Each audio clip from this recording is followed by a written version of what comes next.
Sinon, Mathilde, qu'avez-vous à nous dire des 9 février? Au sommaire, aujourd'hui, un groupe qui casse la baraque, des produits congelés qui effraient la ménagère et un livre qui se glisse dans la poche. Mais d'abord, on commence par ça.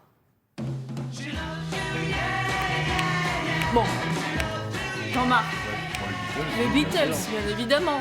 Eh bien, c'était l'une des 5 chansons qu'ils ont chantées le 9 février 1964 lors de leur première apparition à la télévision américaine. Alors, voilà, on n'a pas les images du passage télé, mais on a les images de leur arrivée.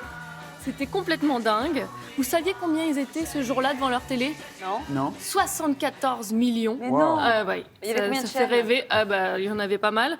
Alors oui, certains Américains les avaient déjà entendus à la radio, mais personne ne les avait vus jouer comme ça en vrai. Ce 9 février marque donc le début de leur carrière aux États-Unis. Et puis on va enchaîner sur le 9 février 1970 et de nouveaux produits qui inquiètent les Français, Mathilde. Oui, ça peut paraître étonnant, mais il y a 50 ans, on n'était pas très à l'aise avec la congélation.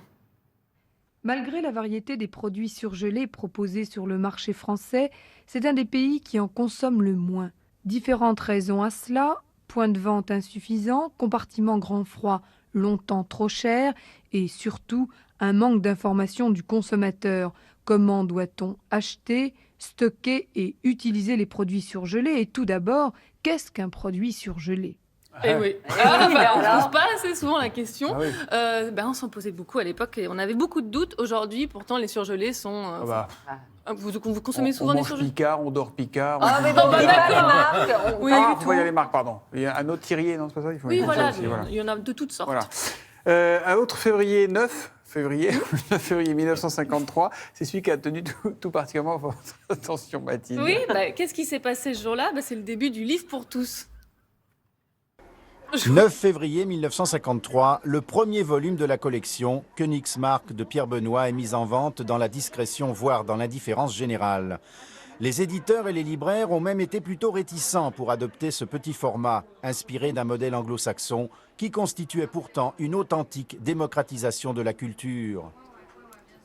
À l'époque, ce livre coûte 2 francs. C'est le tout premier livre de poche. Ah ouais. Que l'on doit à Henri Philippaki, secrétaire général des éditions Hachette.